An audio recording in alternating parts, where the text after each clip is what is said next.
This week, Snehal Antani from Horizon 3 is with us to discuss rethinking vulnerability management and penetration testing. Then in this week's topic segment, we discuss insights from Andy Ellis's Black Hat report. He visited every single booth at the conference. Finally, in the enterprise security news, tons of handy new and free tools. Is cybersecurity really at the latter stages of consolidation? New books? Is our obsession with risk quantification hurting our credibility? AI trends? Is there an impending AI layoff-pocalypse? And we explained the kids' favorite new term, Clanker. All that and more in this episode of Enterprise Security Weekly. This is a Security Weekly production for security professionals by security professionals. Please visit securityweekly.com/subscribe to subscribe to all the shows on our network. It's the show where we talk security vendors and aren't afraid to name names. It's Enterprise Security Weekly. Legacy tools flood you with alerts. Node Zero shows you what's actually exploitable. Horizon 3 AI's offensive security platform autonomously identifies attack paths, validates findings with real proof, and helps teams prioritize remediation based on true impact. No agents, no guesswork, no disruption. Just production-safe testing that mirrors how adversaries move in the real world. Stay ahead of credential abuse, privilege escalation, and lateral movement. Learn how Node Zero changes the game at securityweekly.com/Horizon3. Security Weekly and CyberRisk TV are headed back to one of the biggest identity security events of the year, Octane 2025, put on by Okta. Live September 24th through 26th from the vibrant city of Las Vegas, Octane 2025 brings together the best minds in identity, security, and technology innovation. And this year, we're turning up the volume. Security Weekly will be on site in full force with Mandy Logan and myself, Adrian Sanabria, leading the charge. Get ready for live-streamed executive interviews, exclusive on-site editorial coverage from SC Media, and brand new this year, a live-streamed episode of Enterprise Security Weekly. It's your chance to engage with identity leaders, dive into the future of AI security, and hang out with your favorite Security Weekly hosts. And here's the best part. Security Weekly listeners get an exclusive discount. Just head to securityweekly.com/Octane, register, and use promo code OKTNSCMA25 to get your conference pass for $200. Welcome to Enterprise Security Weekly and happy Navajo Code Talkers Day. This is episode 420. No, we're going to be adults today, Jackie. Recorded on Thursday, August 13th, 2025. I'm your host, Adrian Sanabria, and joining me is the Admiral of ASPM, the Captain of Content, Katie Teitler-Santullo. How you doing, Katie? I am well. How are you? I'm doing great. I am refreshed. I've been on vacation for the last week and a half. I mostly consumed Black Hat via LinkedIn and other social media. So I, like last year, I consumed it from a distance, and really excited to hear everybody else's experiences who went. Really enjoyed Jackie and Eamon's episode that they did live from the show there. Yes, that was great. Also joining us, the Dean of Data Science and Knight of Neurodiversity, the Watcher of Data Center Waste, Jackie McGuire. How you doing, Jackie? Aside I'm on my from the best COVID behavior, thank you. Episode 420 is going to be a very professional episode. I even showed up in Hello Kitty as opposed to what I had threatened to wear, but no. It's an accomplishment. That's a lot of episodes. No, I'm great. It was honestly it's, as you know, we only get to see our friends a couple times a year mostly because we all travel for work and have busy lives. So it was so awesome to be in one place and get to see so many people. I will pay the price, but that's okay. And I don't, I think all of us have probably heard about the Navajo Code Talkers. Usually the national day or international day is something silly and fun, but there weren't a whole lot of choices this week. And every now and then there's something serious that I think is worth throwing in there. And yeah, interesting story here. Like I've heard of Native Americans being used for sending sensitive messages during war, but I didn't really know any details of it. I didn't know if they were literally just using their language and translating. But apparently, it goes deeper than that. Apparently, they're using codes on top of using their language. So there was a coded system on top of that. So very interesting. Apparently, Philip Johnson, the son of a missionary that grew up on the Navajo reservation, was the one who pitched it to the Marines. And he just picked it up as a kid, just talking to other kids on the reservation. So pretty cool story there. Well, thank you. Makes me happy. My grandfather is Cherokee, so yeah, excellent to highlight. Yeah, he's Cherokee and he served in the Air Force. So my mom was born in Hamburg. Also, same reason I wasn't born in the U.S. But yeah, I mean, it's awesome. I think that we should do a lot more to highlight the contributions that Natives have made to all of our armed services and the U.S. as a whole. Yeah, and there are a couple museums. I don't remember them from the write up, but there are a couple museums where you can go and you have some exhibits for the Navajo code talkers and some documentaries as well. All right, quick announcement, then we'll jump into the main conversation here. You can join us at InfoSec World 2025, October 27th through 29th at Disney's Coronado Springs Resort, Lake Buena Vista, as per usual, with pre-event workshops on October 25th and 26th, and post-event workshops October 29th and 30th. Connect, learn, and level up your cyber game. Save 25% now with code ISW25-SW at securityweekly.com/ISW 2025. And that is one of our, I don't know if we consider that our flagship conference, but it's definitely one of the bigger CRA conferences. All right, so this interview is sponsored by Horizon 3, and today's topic is rethinking risk-based vulnerability management, as well as penetration testing. I don't think we can talk about one without talking about the other, given what Horizon 3 does. But we're very excited to have Snehal Antani, CEO and co-founder of Horizon 3, with us today, which you'll sometimes see written as Horizon3.ai as well. Welcome. Welcome to the show, Snehal. It's my first time on with you guys. I'm excited to be here. Yeah, excited to have you here. So it's when we were prepping for this, it's funny. I went deep down a rabbit hole prepping to focus more on the penetration testing side of things before I saw that there were some notes that we wanted to touch on the vulnerability management side. But both are my happy place, and by happy place, I mean I love to rant about what a mess it is and what we need to do to fix it. It comes up often on the show. So, where do you want to start here?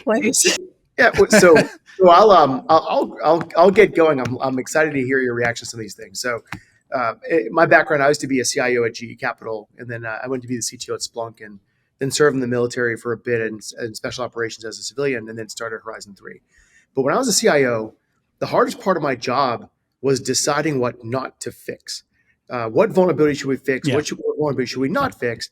And then the second hardest part of the job was looking an IT admin in the eyes and telling he or she that they need to skip dinner with the family and patch a bunch of servers to fix vulnerabilities we knew weren't actually important. They weren't actually exploitable.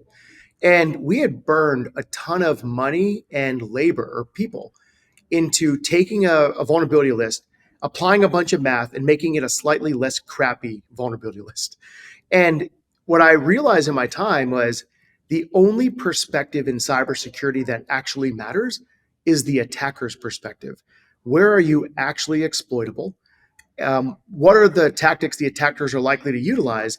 And how do you use your exploitable attack surface and threat actor pressure to prioritize what to do and what not to do?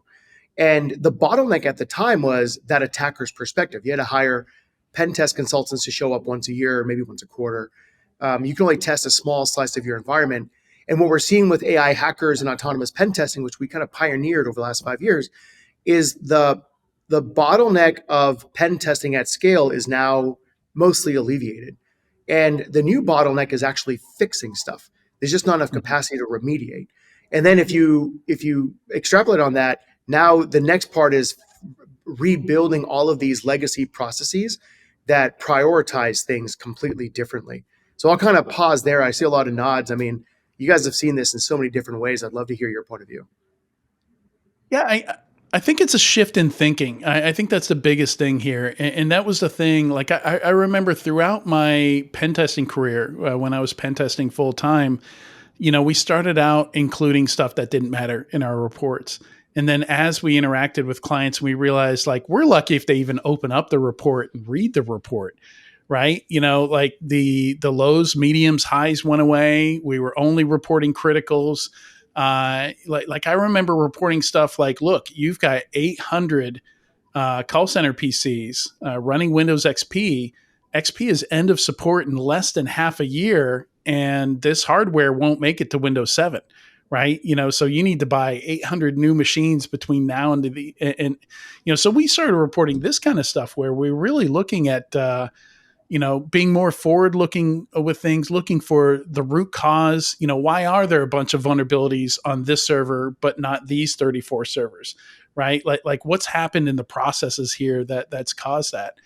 And it led to me and a co-founder started a cybersecurity consulting organization back in 2017. And part of the reason we did that is we wanted to rebuild services from the ground up with the benefit of hindsight. And the first thing we did was we redesigned the pen test where it could still check that box, where you could say you got a pen test. But it was entirely focused on how do we get this stuff fixed? Like our goal, we wanted to get stuff fixed before we even walked out the door. Like in our first couple of days there, like before we even handed off the report, we wanted them already running around and fixing some stuff. Yeah. If I build on that, the goal of a pen test isn't to find problems. It's to quickly fix problems that matter. And I actually think pen testing and SOAR are going to quickly converge into these integrated workflows for remediation. And I actually think MCP servers, which are actually pretty cool as you play around with them, is a really interesting way to eliminate a lot of the integration friction that exists in trying to quickly fix problems. So now you can get a bunch of disparate tools that weren't designed to work together to more easily work in a cohesive workflow. And so I think there's a lot of opportunity now there's always an analyst buzzword, right? It was purple teaming, then it was CTEM, then it was this, and it was that. And, I was walking the floor at Black Hat. I wanted to stab my ears in because every single vendor was talking about agentic CTEM, something or other hype term. But for me, it's like, I kind of simply describe it as fix ops. Like, I just want to fix stuff that matters so I can go home early. Tell me what to fix, how to fix it, and how do I verify that actually done, and go. Like, it's as simple meat and potatoes as that. Yeah, so go ahead, Katie. So what you said is really interesting, right? And I believe it's true that the goal of a pen test is not to find things, but to fix things. I don't have the data, but I would bet that the majority of companies conduct pen tests or hire companies for pen tests or do automated pen testing to see what they can find so that they can prove what they didn't find. First of all, in your experience, is that true? And secondly, address how companies get to the place where they're actually using pen tests, because, we have this history of checkbox mentality with compliance. I think there's a lot of that going on with pen tests too. Yeah. So I had the privilege of keynoting Black Hat last week with the NSA, Bailey Bickley from the NSA Cyber Collaboration Center. And the talk centered on the work we're doing with the CCC on helping to secure the defense industrial base. And in the talk, some of the data we highlighted, which will be published through Black Hat, is we did pen tests, 9,000 pen tests across 600 defense industrial base suppliers. Because with autonomous pen testing, you shift from 1 or 2 pen tests a year to 40 or 50 pen tests a month, constantly finding, fixing, and verifying. And with the right operation, like discipline of actually fixing stuff and looking at how many problems did you find, how quickly did you fix them, How often did they reoccur and why? How effective were you at detection and response? In these defense industrial base suppliers, which is the long tail of suppliers, not the really big primes, but the 200-person ship welding company or design firm, they fixed 70% of their criticals faster than the industry average because they had the ability to understand exactly what to fix, exactly why it mattered, and how to quickly retest to verify they were good to go. So what the data showed me was the first unlock was accurately assessing your exploitable attack surface. The second unlock was accurately prioritizing what to go off and do. And then the third unlock was being able to precisely retest to verify you were good to go. And none of those existed 5 years ago. And I think we saw that in the dip. I don't think people really understand the extent to which these smaller independent service providers and vendors have really proliferated across all areas of our physical and software supply chain, because you can scale compute with new servers and racks, but you can't really scale the people who calibrate those things, the people who test those things. And that's the vast majority of conversations I had around some of the conferences I was at around secure information and where are the issues. It's that we can't find people to do this work, so we end up hiring these 50 to 250 500, and it's not malice on the part of that vendor, it is incompetence. And it's just they had to scale so fast from a physical hands-on machine business to I'm protecting hypercritical information. A lot of them just couldn't, and we don't have a solution for that, really. Like it's terrible. So here's an example, and we talk about this on stage. Autonomous pen test was run against an engineering design firm, and within 5 minutes, we gained access to a shared drive that had the 3D CAD drawings for Nimitz-class aircraft carriers and nuclear submarines. And once again, it's to your point, it's not even incompetence. It's that their business is scaled and they don't have the expertise or the resources to go off and actually secure themselves. And when you look at the long tail of suppliers, even for the Department of Defense, 300,000 suppliers, that's a pretty large section of the American economy. And if you take the anchor industries, Apple, NVIDIA, Ford, GM, JP Morgan, and the DoD, that's almost the entire American economy, all the suppliers to them. Most of them are mid-sized businesses or smaller, and there has to be a way, and this is what we piloted with the NSA, the ability to quickly assess them thoroughly at scale. And now it's about how do we alleviate those remediation bottlenecks through automation. Yeah, this is kind of a non sequitur, but I wanted to go back to MCPs because one of the other conversations that I had, and then I actually read somebody wrote something about it on LinkedIn, was that MCPs are great, but there's also a massive attack surface there, and that you reach out and ask for instructions, and those instructions in and of themselves are a risk. So how do we address that? Oh, it's we did a tech talk on hacking Gen AI, and MCP servers are absolutely awesome if you know what you're doing. They are absolutely terrifying because most people don't know what they're doing. And if I were to start a cybersecurity company today, I would go after non-human identities and securing MCP servers, because these things are going to proliferate all over the place.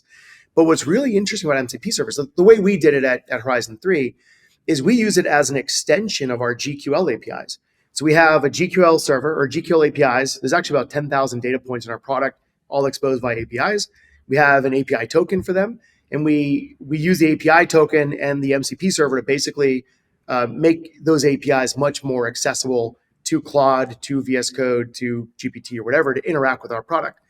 What we don't want to do, though, is you don't want to give that MCP server the authority to run full tools, and they're running as system on your box. You can, if you're actually, I think it was the default Postgres MCP server on AWS. If you were really nice to it, it would flip from read only to write access on the Postgres database. So it is, if you don't know what you're doing, this is a massive attack surface. And so you have to be very careful. And I view MCP servers as an extension of your API layer, not as a robot that can run any tool you want on your server. Right. So one of the things that I And you tell me, I suspect you run into, there's this kind of, culture. And again, this is going to the point of kind of shifting our thinking, right? Based on how we actually see attacks happening. But and it was pointed out way, way, way back. I remember Haroon Mir, if you know Haroon, did a talk for 44Con in 2011 called Pen Testing Considered Harmful. And one of his major points there was that, pen testers are kind of in it for themselves. Like it is legitimately a lot of fun to hack stuff, right? And there's a lot of cool hacks out there. But they weren't really emulating the adversaries back then. And then we kind of fast forward to today. And when I look at the typical ransomware playbook, how ransomware attacks go down, I'm like, I was not a great pen tester, and I did this all day 10 years ago, like using the same tools, the same techniques. Like there is nothing advanced or sophisticated going on here. This is just rinse, repeat, like your basic pen test that everybody's been getting for 20 years. And somehow we were unprepared. Yeah. Right? Like, so I mean, everybody on both sides, though, wants to believe that there's super sophisticated hacking going on and that we're, doing some type of post-quantum encryption. Here's an interesting stat. And I got some heat on this on LinkedIn. If you guys don't follow me on LinkedIn, I try to balance thoughtfulness and provocativeness. When our AI hacker runs a pen test and we get host compromise, we will drop a rat or an implant on that host and then do post exploitation. And the sole job of the EDR is to detect that implant and stop it, like prevent us from dumping LSAS, dumping SAM, dumping LSA. To my surprise, CrowdStrike's EDR agent only stopped our implant 16% of the time. Number one EDR in the world. They're an amazing product, an amazing company. And it's not because they're a bad product. It's because it's really easy to misconfigure. And you've got to go off and do health checks. So just because you've installed and configured these tools doesn't mean they're actually doing their job. And this goes back to vulnerability management. Like attackers don't need CVEs to compromise you. It's chaining misconfigurations, harvested credentials, ineffective security tools and policies. You guys know this. But a large swath of the blue teams view attackers and pen testers as magicians or artists, and they don't really understand the anatomy of an attack. And so step one is, how do we educate blue teamers to better understand the attacker's perspective so they become better defenders? To my surprise, Sophos was 80% effective at stopping us. Wow. I didn't even realize they had an EDR product. That was my same. I didn't even realize they had an EDR product. And Joe Levy gave me some crap on LinkedIn about that. But at the end, it was because they're far better out of the box in their configurations, is my take. Now, 80% is still not great. You know what I mean? But hey, it's a hell of a lot better than 16%, or I think it was Checkpoint was 2% effective, and so on and so forth. Yeah. It's what I run on all of our endpoints, because to your point, like every third cheap laptop my kids buy because they broke the previous one, right out of the box, it's going to do 95, especially at the consumer level, 95% of what I needed to do. And I also really like Joe and his team. They're pretty awesome. But but I think that's the point is, and we talked about this like an episode or two ago, nobody bakes in the professional services to properly deploy a tool. And then, you never sell. Also, you're going to need to hire 4 engineers because realistically, nobody can actually configure this thing and do the job that they were already struggling to keep up with. And it's just, I think there's a lot of overpromise, and then, teams don't know what to do when it underdelivers and they don't have the resources to make it right. Well, here's another part. Web app pen testing versus infrastructure pen testing. So there's a lot of hype and a lot of focus on web app pen testing. But if you look at the actual breach report data, 80 to 90% of cyber attacks had nothing to do with compromising a custom app. Yeah. In fact, there's a lot of effort for the attacker to go find a 0-day in your banking app or whatever. They're going to find remotely exploitable vulnerabilities in Fortinet, in Avanti, and others that eventually become sysakevs. They don't need to hack in. They're going to log the credentials with compromise. Yeah. And yet there's always this hype and over rotation towards web app pen testing, but that's not where the attackers are. And so, back to the attacker's perspective, how are they likely to compromise you, and how do you shore that up first? And then the other things become nice to haves. So I think one of the problems we have here is the security industry has just gotten really good at busy work generation, right? Like all these apps will, I mean, the reason we spend so much time on web apps is because these tools can tell us so much that's wrong with it, right? Like it can generate so much work for us to do.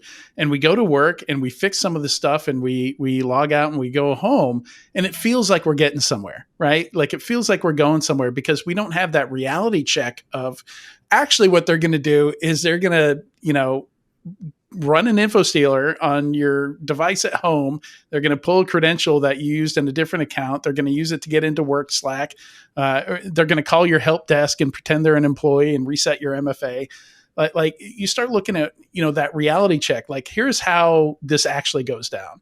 And this is kind of the question I wanted to get to earlier, Snehal, is I imagine you get challenged a lot on the automated pen testing of, it's not as good as human, or, it's not as creative, it doesn't have that creativity, and I imagine the answer to that is, yeah, but that's not what's happening. That's not what people need to defend against. That may have been true 5 years ago. We actually just published results today because it's really hard to show the power of autonomous pen testing. And the difference is, in an automated pen test, you've pre-developed run books and you're going to execute that run book as is. And if the environment doesn't exactly match, your run book isn't going to work very well.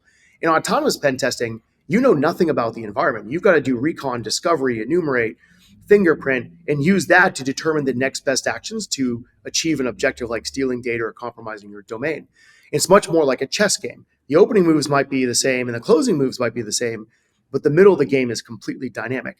So Game of Active Directory, if you guys have ever played with Goad, Goad Hard is a pretty legit cyber range to go mess around with.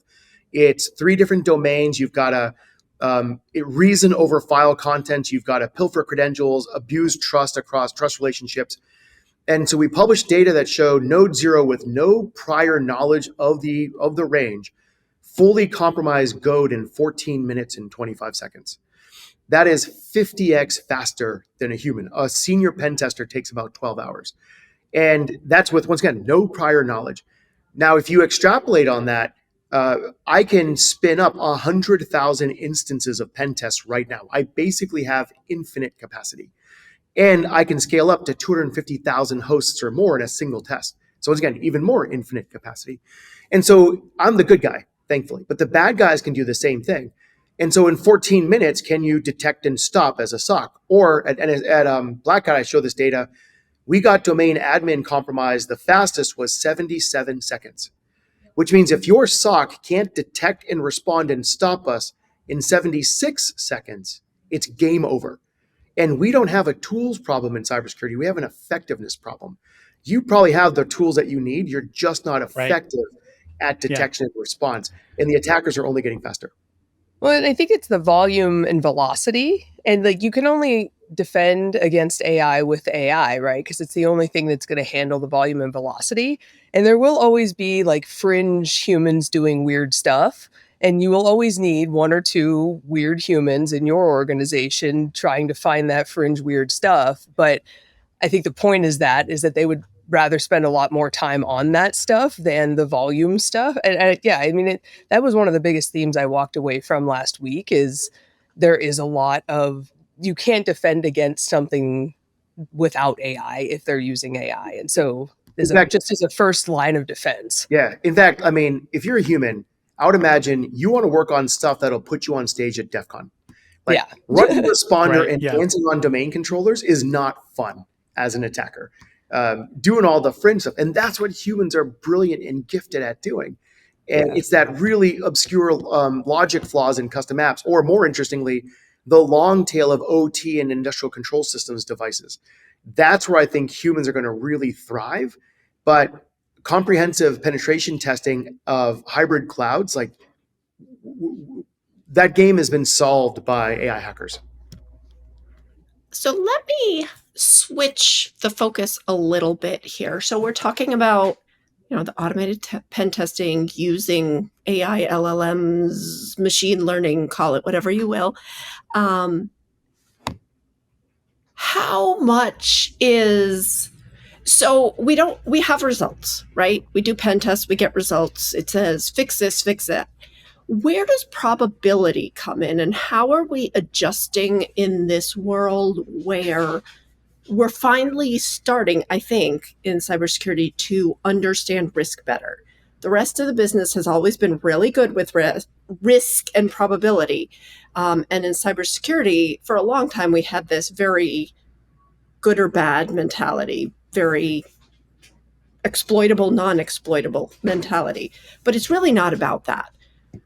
How does probability play into it? How does attack path mapping play into it? How does, you said the issue, getting back to it again, is fixing stuff. The prioritization, where does that come in? And how can people who are understaffed, under-resourced actually start to use this in an efficient way? Because even if you're a large team and your test comes back and you have 2,000 issues, that's still a capacity issue. It's not 2,000 though. It's like 17 million between all your posture management apps and all your scanners and stuff. I was hoping we've narrowed it down a little bit. No, and like so 400,000 are critical. So here's a very specific example, right? Are you exploitable? That is very binary.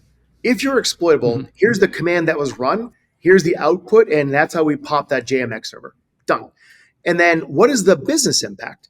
A single shot zero logon to domain admin, we all understand what that is. But chaining together credentials from machine 1, lateral maneuver because of ineffective EDR on machine 2, and misconfiguration in Jenkins on machine 3, that attack path is interesting. But that's still a technical conversation. What's really valuable is precise business impact. We compromised accounts receivables credentials that gave us access to accounts receivable hosts that allowed us to interdict financial payments made to the AR team. You therefore have this financial loss risk. The more precise the business impact, the more straightforward it is to marshal resources and adjust prioritization. And then you add known threat actor pressure. And those tactics of abusing this active MQ server are known to be used by Salt Typhoon. So that's your narrative. We were able to exploit in this way. Here's the path, proof, and impact. Here's the precise business impact of exactly what money can be stolen. It is known to be abused by Salt Typhoon. You're either going to accept that risk and wait to get hacked, or marshal resources and do something about it. We have not been able to convey that at scale until now with autonomous pen testing in this new form of risk-based vulnerability management. So as a follow-up question to that, I remember back when Rapid7 acquired Metasploit, and start including Metasploit Pro to close deals and stuff like that. Like the idea, made a whole lot of sense. Like Metasploit Pro would tell you, would validate, hey, this stuff is exploitable. But in practice, I saw almost nobody being allowed to run it in production, right? It could break stuff, it could knock stuff over. But we're now in this age where ransomware crews, they're trying to knock stuff over on purpose. So there's actually value in, running some of this validation that might knock stuff over because we just can't ignore that anymore. Are you finding that the culture in organizations is shifting to say, yeah, actually, we should run this in production, and if it knocks stuff over, that is a finding? Yeah. Yes, but with a caveat. So first and foremost, using ChatGPT and a hack the box range to go off and compromise that range, it's pretty cool, right? It's a pretty contained environment. To run production safe pen testing on a hospital, completely different problem. I mean, that's like going from lower Earth orbit to going to the moon. Yeah, they're both in space, but it's a marked difference in engineering effort to get there. And so you want to be able to have some kind of digital twin or something like that. So one is, the more you pen test, the more you understand the context in which you can safely invoke something. So you cannot run a memory corruption exploit in any scenario without high risk. Definitely not a Windows machine connected to a dialysis apparatus and so on and so forth. Yeah. So the more pen tests you run, the smarter your system has to become as it understands the context of what's safe and what isn't safe, while at the same time giving guardrails of be gentle or be aggressive. And you always bias towards being gentle if there's any ambiguity. And so you can't claim production safety unless you've learned that through blood, sweat, and tears. And that was something that was really important for us. That's kind of one part of it. But the second part is I would rather find a misconfiguration between the load balancer and firewall that leads to denial of service attack because you're not routing RFC 1918 requests to null properly. I would rather find that on my terms and my timeline than the attacker's terms and their timeline. At the end, it is a finding, and it's going to lead to an impact. And thank goodness you found it now versus the middle of Christmas or the middle of Black Friday and you're shopping, your peak business day. And I imagine you go through ahead of time and put circuit breakers in place to make sure that it just and that's, I think, you can't do that without visibility. So better to have someone on your side doing that. Yeah. And not only that, but even simple circuit breakers, like you go off and compromise a bunch of credentials through a variety of techniques. You can't just blindly credential spray those credentials. You need to interrogate the account lockout policy. Is that policy at the global level? Is that the machine local level? Are machine locals connected to the global? You've got to introspect the environment to figure all of these nuances out, and then use that to decide what's safe, what isn't safe, and what are you going. And then what's your retry rate? All those things have to be dynamic based on what you've discovered in the environment. And so, autonomous pen testing is the single hardest engineering problem to solve in cybersecurity. Not only is finding seasoned hackers that aren't criminals really hard to do, but seasoned hackers that are actually good software engineers, which is a very small group because they code for the happy path, right? They're not coding for production quality software engineering. Then you got to be able to build a data analytics team that knows how to run data analytics at scale. You got to run a cloud ops team that knows how to scale these tests up accordingly. So it's a really hard engineering problem to go off and solve that. Actually, I've spent $100 million of R&D alone over 5 years building this. It is not something, and that's the sole thing we do is AI hackers. And it is not something that you can kind of code on your own or as an open source project because low Earth orbit versus going to the moon, the engineering difference of a hack the box lab versus a production hospital network, very different. And speaking of those engineers that you need, I hear that as we wrap up the conversation, I want to give you a chance to tell us who you're looking for if you're hiring. Yeah. So let me tell you quickly about the DNA of the company. So I left Splunk as CTO at the end of 2017 and had the privilege of leaving to serve within Joint Special Operations Command, or JSOC, in the special operations world. Hardest, most meaningful work of my career. I loved it. That's where I met my co-founder, Tony. When he retired from the Air Force, we started Horizon 3 together. A third of my people are former special operations, NSA, and CIA cyber operators. And 2/3 are nerds and skinny jeans that know how to build, ship, and sell software. And we have this amazing culture of learn-it-alls. Because what makes people in special ops special is not that they can run far, shoot well, or swim fast. It's they are learn-it-alls that can solve any problem as a team under pressure. And we are all obsessed with what we do. And so now, as we've scaled up, I went from 100 to 250 employees year over year. We're going to go from 250 to 500 employees year over year. And it's all about finding world-class technologists obsessed with the problems that we're solving. That's what we look for. Now, my entire engineering team is based in the United States, in part because it's a lot of paperwork. If I have a security clearance and I've got non-Americans, in the company. But with that aside, remote company hiring the most obsessed technical and engineering talent in the market, work from home, show up, every so often in person, get on whiteboards. But it is the coolest problem to go solve. It's the hardest problem to go solve. And it's a really awesome, fun place to hang out and work. And I'm the CEO and I'm super technical. I love it. And that level of technical obsession permeates throughout the entire company. My new favorite term is learn-it-alls. I had not heard that term before, but I love it. Awesome. Snehal, thank you so much for joining us on Enterprise Security Weekly today. Amazing. Thank you, guys. Great show. Keep doing what you're doing. Make sure you visit securityweekly.com/Horizon3 to learn more. And stay tuned. When we come back, we're going to discuss Andy Ellis's report on his experiences visiting every single vendor booth at Black Hat. You can't protect what you can't see. Everyone knows that, right? That's why Run Zero gives you total visibility across your internal and external attack surfaces. Worried about unknown and unmanageable devices? They've got those covered too. Run Zero also helps you illuminate all types of exposures, even the elusive ones. They go beyond CVEs to tackle the hard stuff, even 0 days. No agents, no authentication, just crazy deep data about your assets and exposures that focuses on the risks that actually matter. Not an endless sea of CVEs. Go try it for free and start seeing results in minutes. Visit securityweekly.com/run0 to get started. Do your end users always, and I mean always, without exception, work on company-owned devices and IT-approved apps? I didn't think so. So my next question is, how do you keep your company's data safe when it's sitting on all those unmanaged apps and devices? 1Password has an answer to this question: Extended Access Management. 1Password Extended Access Management helps you secure every sign-in for every app on every device because it solves the problems traditional IAM and MDM can't touch. Check it out at securityweekly.com/1password. Welcome back to Enterprise Security Weekly. For this week's topic segment, we're going to reflect on Black Hat, which just wrapped up about a week ago from when we're recording this. Andy Ellis visited every booth at Black Hat. For some reason, he decided, and he's right, very, very interesting stuff. If you're going to visit every single booth at any security conference, you're going to find some interesting stuff.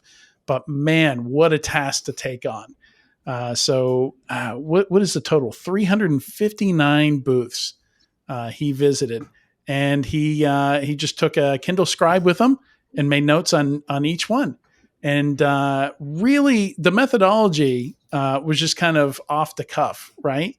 But sometimes it's fun, right? You just show up, you're standing in front of somebody's booth, you're taking notes. Does anyone come talk to you? Do they say hello? Do they try and engage with you? So that's one of the things that he noted, whether they actually came up to him and tried to talk to him or not.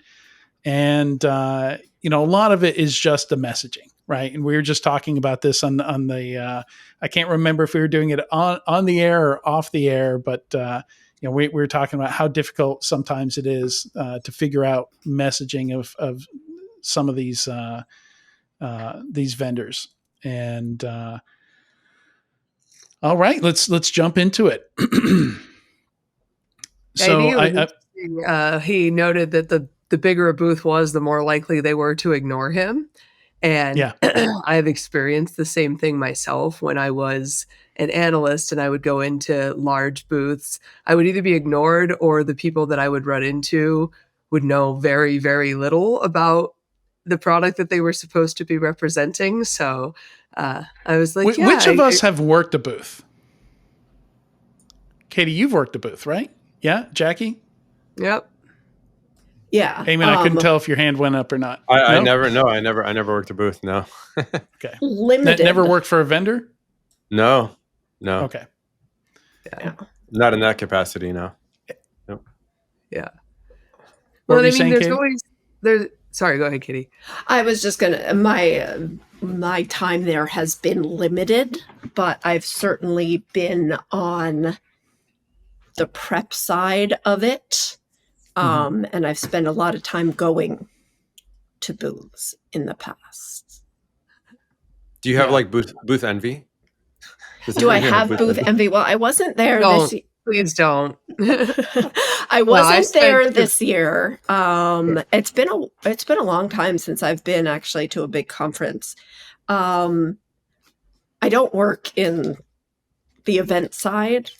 On product marketing, and I was content before that. Like when I worked at InfoSec World, I was in charge of the speakers and speaker content. So no, I don't necessarily have booth envy. I definitely have speaker envy, or at least used to have speaker envy. But I will say that I did see pictures from this year's Black Hat floor, and there were a few booths that stood out to me as like, okay, they got it right. I'm going to have to, I'm going to give away a little bit of the secret here. I have to agree with Andy on a lot of his observations, but we'll get into those. Well, I would not have booth envy because I spent 2.5 years, 2 or 3 weeks a month on the road when I worked for a vendor because I was their face and voice of security doing like not just big shows, but also you have the little regional like MSP shows and all of the little speaking engagements. And it's great because you feel like you stay very connected to like what other vendors are doing and things like that. But quite frankly, like 85% of the people who walk in the booth are grossly unqualified as leads for your company. And they're just looking for some kind of tchotchke. And you spend all of your time trying to figure out how to gracefully exit the conversation because you think you see somebody better qualified to go talk to. And I don't know, for someone who's like a selective extrovert like myself, it is one of the most social battery draining things to do. Yeah, the ROI of a booth must be like, it's a hard decision for a company. I'm not sure. Yeah, I've often wondered how well some of these companies actually calculate that.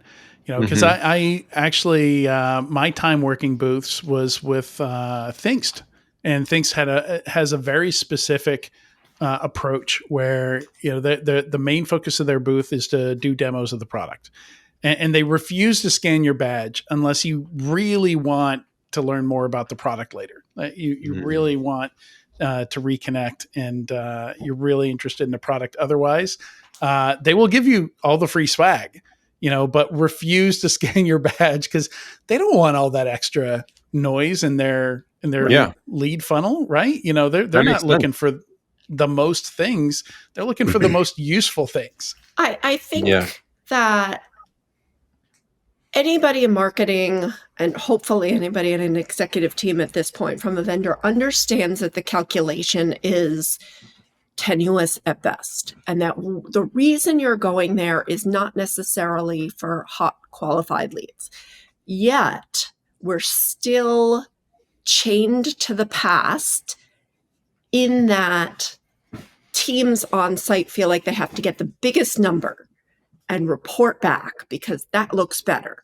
And the reality is that for some of these conferences, for some of the booths and some of the output, 1 or 2 actual sales within the year could pay for the booth. Yeah. But nobody likes to look that way, look at the data that way. I think a lot of marketing teams, especially at smaller vendors, aren't data driven enough. They're more impressed with the big splashy, and Andy gets into this a little bit from what I've looked over, the big splashy, attract attention to the booth, got to be the next greatest social media sensation. And if I were still in security or in sales, I would rather have 2 really good conversations with people who actually wanted to talk to me. But the compensation, the rewards, the reward system, the follow-up, the ROI, the KPIs are all built around volume. And it's just like you don't want to report on how many, malware attempts or phishing attempts or whatever. Yeah, like you're going to bore the crap out of people, and you're going to make it seem like your job is super low-level blocking and tackling. A lot of companies fall back into that danger zone when they hit the big conferences, when they hit the RSAs, the Black Hats, the DEF CONs, etc. They just don't really do the calculation correctly because their incentives are misaligned and the expectation is misaligned. Realistically, if you were a startup company and you've got a B round or above, you've got plenty of money for brand awareness. Yeah. Right? You're not necessarily talking about this massive lead conversion. And yet, right. And that's 2 different size companies, right? Like, do you find, so that's an interesting conversation. Andy actually posted something on LinkedIn the other day where he was talking about this brand awareness thing, and every startup I've worked for was earlier stage. It was under 20 million ARR and Series A or seed stage, pre-Series A, and it was all leads. It was just 100% like we need sales, we need to show growth, and we don't have any time for messaging, for notoriety, getting our name out there. And Andy, that's one of the things he was posting on LinkedIn a couple of weeks ago is, he's saying you should be doing it from step one. Like you should always be doing that in addition to the other stuff that you have to do.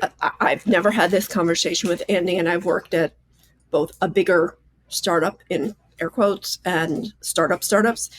And I can tell you that the best CMO that I've ever worked for is Nate Burke, now at 7AI. And he was hired at his former company to hit the ground with the biggest, loudest splash. Now, some of the things he did were controversial among a lot of security practitioners. But let me tell you what, he pushed boundaries. He made that company known. And everybody started to know exactly.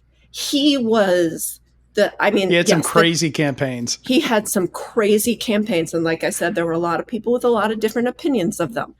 That's irrelevant.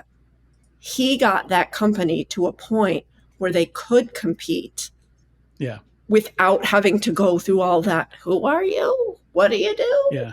And it was brilliant because the way and it wasn't just him, and he is one of my mentors, love him to death, but he was smart. He hired good people and he said, go, just go. And they thought about really interesting and different campaigns.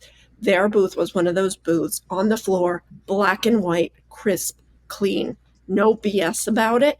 You walk around that floor and you're going to go, because everything else looks like a literal circus. In some cases, they were actual circuses. And then you come to this super clean, almost out of place thing, you're going to notice. Yeah, I think so part of it comes down to the staff too. Like Adrian, you were asking who's staffed a booth, and not that I don't love people in marketing, but if you send a whole bunch of marketing people to a booth where there are going to be people walking around asking, and that's one of my biggest complaints as an analyst and doing competitive intel for a vendor, is it's just full of marketing people who regurgitate technical terms they don't actually understand the meaning of. Whereas if I walk in a booth and there are a bunch of sales engineers who actually deploy the product, who actually understand how it integrates with my SIM and my XDR and my, I understand that you can't send all of your SEs to every trade show, but if you're going to spend 6 and a lot of times 7+ figures to be at a trade show, you might want to make sure that every person standing in front of a computer, that you're not wasting prospects' time, right? So here's the thing. I can this is a great example here. Sublime Security, all one color, right? This is a picture I took at RSA. Like, this really grabs you. It really stands out. They only used one color, green and black. And, to do that, to be that striking and grab your attention, and then have people there that don't know what they're talking about. And they did. And they did have people that knew what they were talking about. Like that would have been just a huge waste of a great, branding opportunity. Like, you can see behind, like, everything else just looks, if you look at Red Canary, I like Red Canary. I picked up some great t-shirts. I love their t-shirts. But that's more of like the standard look to it. It doesn't stand out from everything else. Everything else is this, palette of black, white, and red in security, right? Well, a lot of them go for this volume game where they hire badge scanners that are literally people who are completely disconnected. They pay them $20 an hour, and their whole job. Yep. And you'll see these people reaching. They're locals. They just hire locals, booth, scanning the neighbors' people because they have all these quotas. And I've called them out before, and I don't care. I'll do it again. Google is the worst example of this. You would go into Google Chronicle, now Google Security Operations, and as an analyst, all I wanted to know was what it did. And you could not find, in Google of all people, should have enough technicians and technical people to send to, and it was just bizarro. And I really hope that that's part of the value they get from Wiz, is that Wiz really knows how to create an experience in a booth, how to market, how to talk to people, how to staff their booth with the right people. And that's there's a funnel process that needs to happen in the booth where you have the right frontline people to do initial assessment of whether somebody's looking for a t-shirt or is a qualified prospect. And then they funnel people back to the people who do the demos. And if you don't just like security. If you don't have your people and processes in place, you're going to waste a lot of money and not get what you want out of it.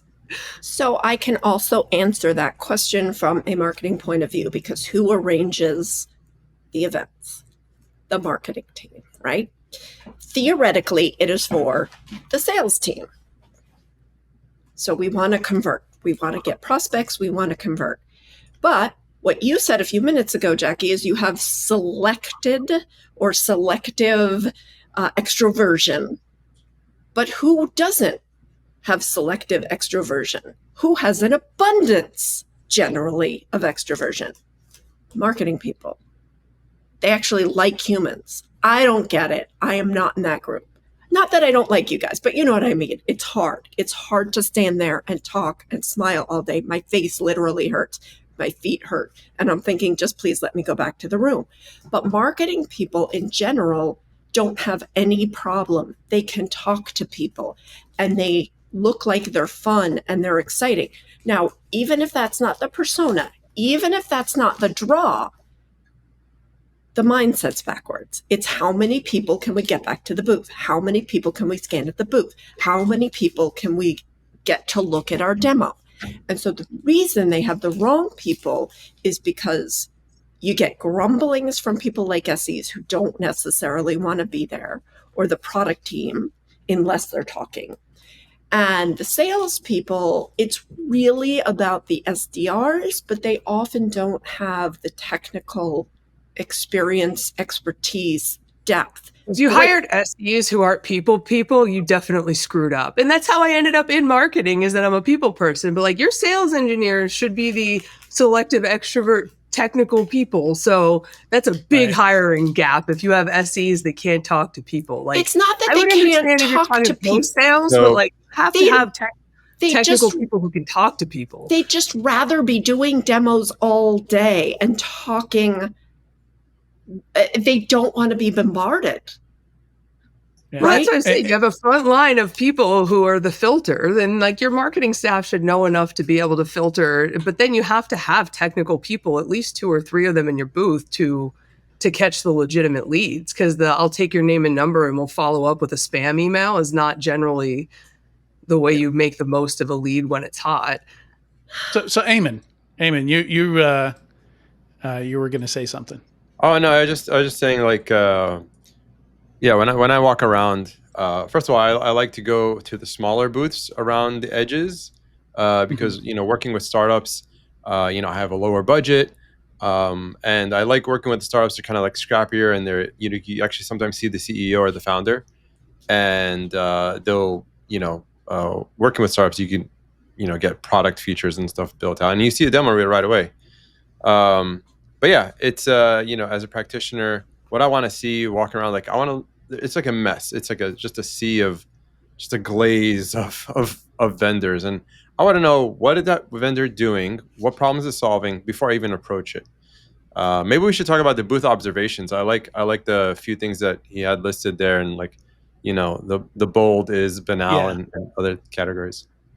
Yeah. So one thing I thought was really interesting, and we actually talked about this in a webinar I did earlier this week, is that a lot of people's perception of the industry comes from going to these conferences, and you get a really warped view of what's actually going on, right? Like, Zero Trust only appeared on 6 booths. Does that mean nobody is doing Zero Trust stuff? Probably not, right? Now it's AI Zero Trust, right? So. Yeah, right. And it's because so with the cybersecurity canon, the other day we were talking about like what books get into the cybersecurity book Hall of Fame, and somebody was proposing an EDR book, a book that was focused on EDR. And some of the folks there were like, but what if EDR goes away? Like, is it going to have the staying power, to be in a Hall of Fame book? And I think some of that does come from the fact that you probably didn't see EDR in any of these booths because everybody's moved on. It's code security was actually the biggest thing in there, more than AI even. I think code security was 105 vendors. And AI was only 85, and then agent was 25. Yeah, Where did EDR XDR was 18. go?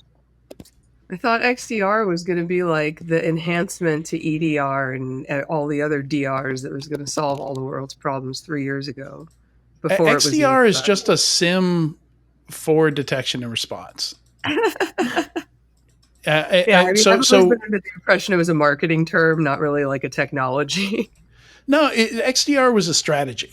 XDR was, okay, your SIM has too much stuff in it, too many use cases. What you need is a more strategic SIM installment that you're not going to throw everything into. You're only going to put the stuff you really need in there. Your cloud logs, your email logs, your endpoint logs are going to go in there. Only the stuff you need for threat detection and response and threat hunting and stuff like that.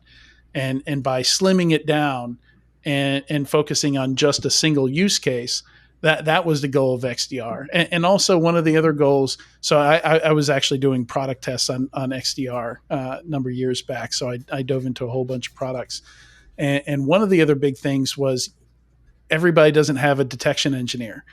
So XDR, the goal was, okay, we're going to provide that for you.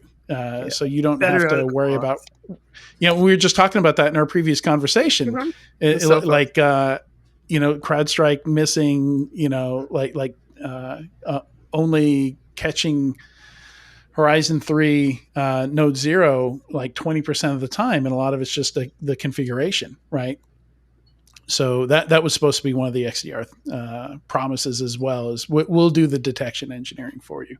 But, a lot of it's Palo Alto came up with the term and, other organizations defined it differently and used the same term. So it's really tough.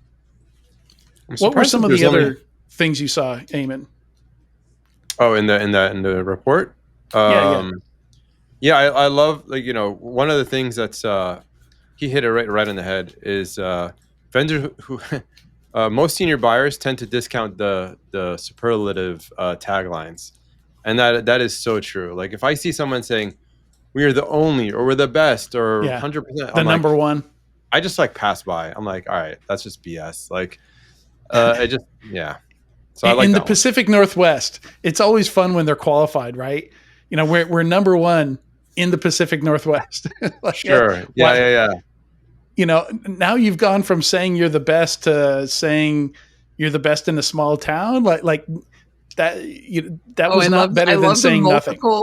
Multiple qualifier statuses, we're the 8th fastest dog food chain specific SIM run by. It doesn't sound as good as you think it does.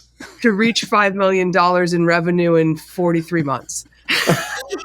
I mean, you see this all over the place. In a leap year. Yeah. In a leap year. It's just bizarro. Or we won, and they're I love the list of we've won these 84 super obscure awards that nobody has ever heard of before. It's just don't get Adrian started on awards. I don't know if you know my background there, Jackie, but I created a fake company, and I don't know if you can see this award on my shelf back here. But that is an award that I paid for my fake company that I created, my fake cybersecurity company. Nice.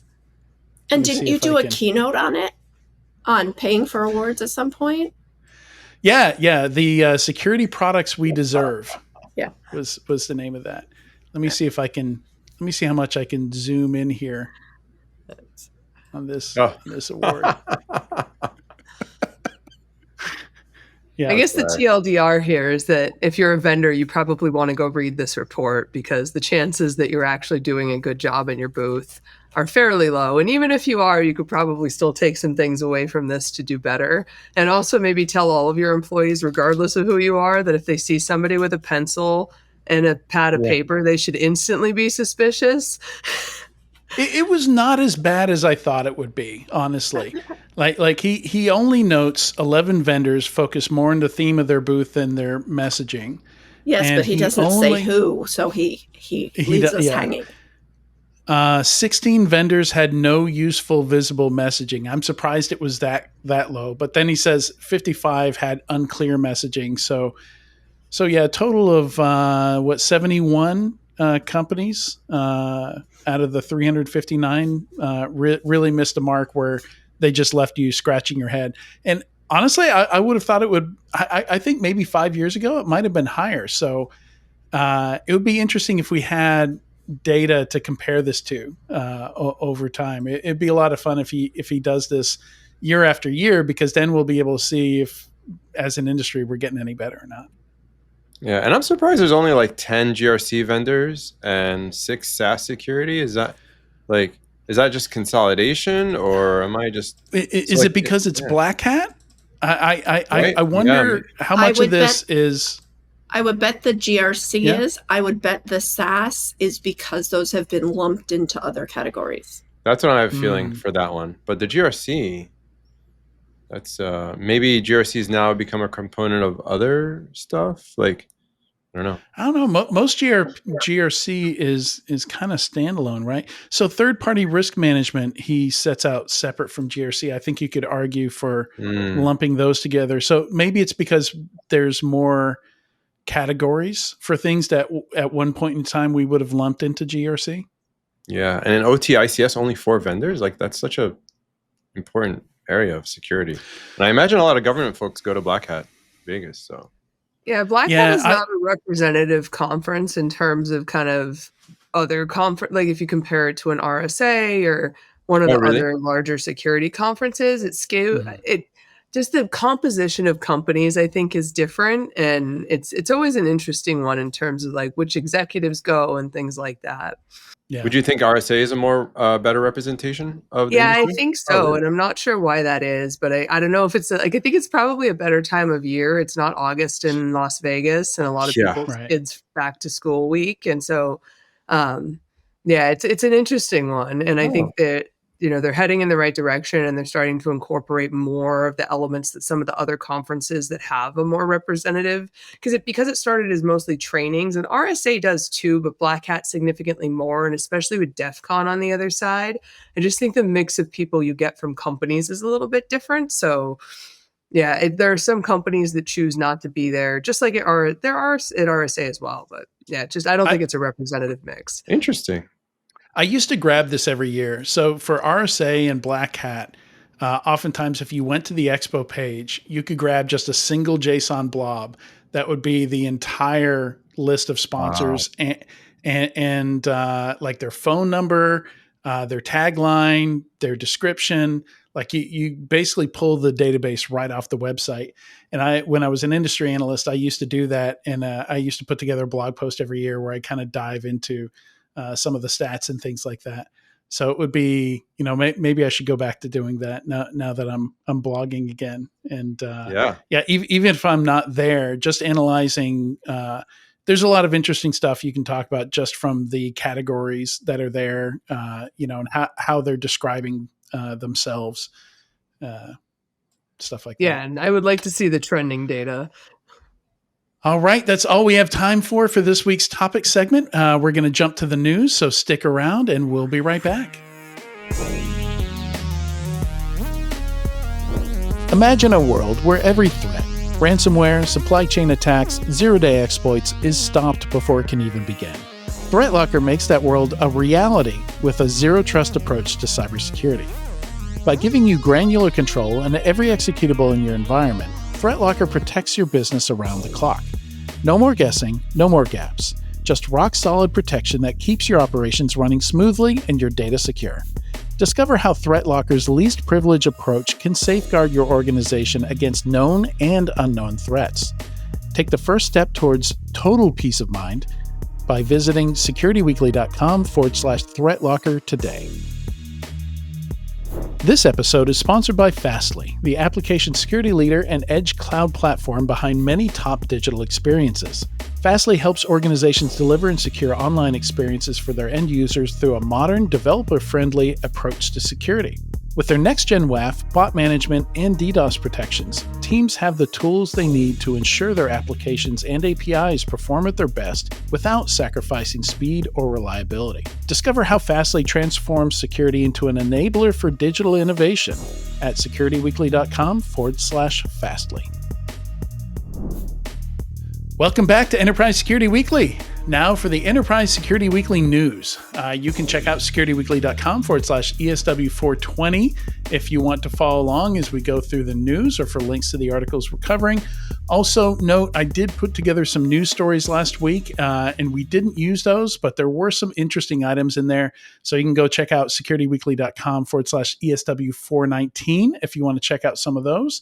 A few spicy examples. We talked a little bit about in the comments in the show notes. I talked a little bit about Cloudflare and Perplexity beefing with each other. Google tool that was abused to scrub some shady tech CEOs past from search results. There was some interesting stuff in there. So go check out last week's, and we will jump into this week's. There were also a ton of fundings last week because it was right before Black Hat. Mm-hmm. And we've got none this week. I mean, there were some, but none worth talking about. I think last week I had a list of 10 fundings, SecOps. And they're all like Gen AI focused SecOps. It was crazy.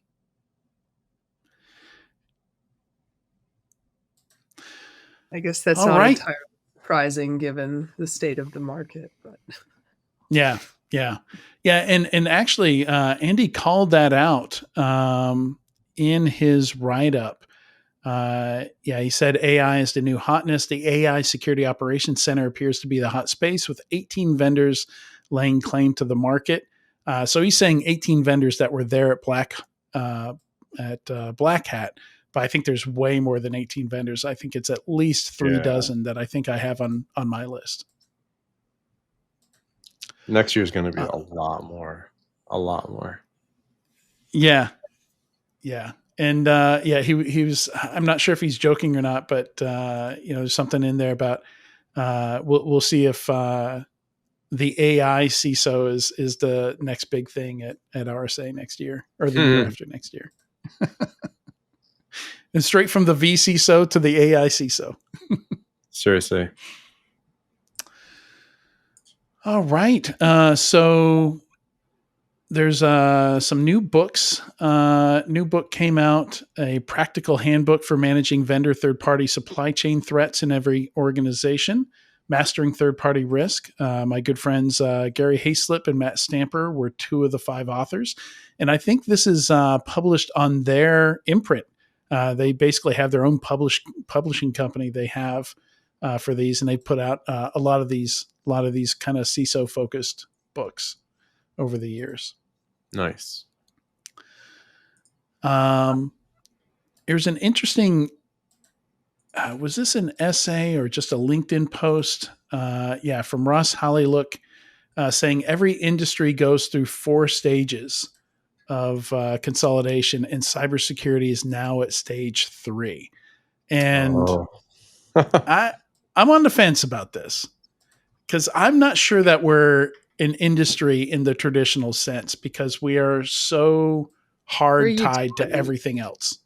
We're a utility. My husband and I actually had this conversation a few weeks ago about cybersecurity is a utility. And I imagine at some point it will actually become a utility in that it is so imperative for the survival of all of us that all of us have some level of protection that will accept that people are not capable of protecting themselves for the most part. But I agree. I think we're not a tech industry. We are a utility for all other tech.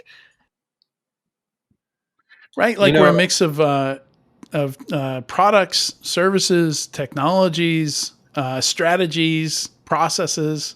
Right? Yeah, I mean, we've definitely come a long way. Right now, we all know this, right? But I find it really amazing. Definitely every week, if not every day, do we hear cybersecurity in the news. And I think we've come a long way as an industry, and we have our own ETFs now, and but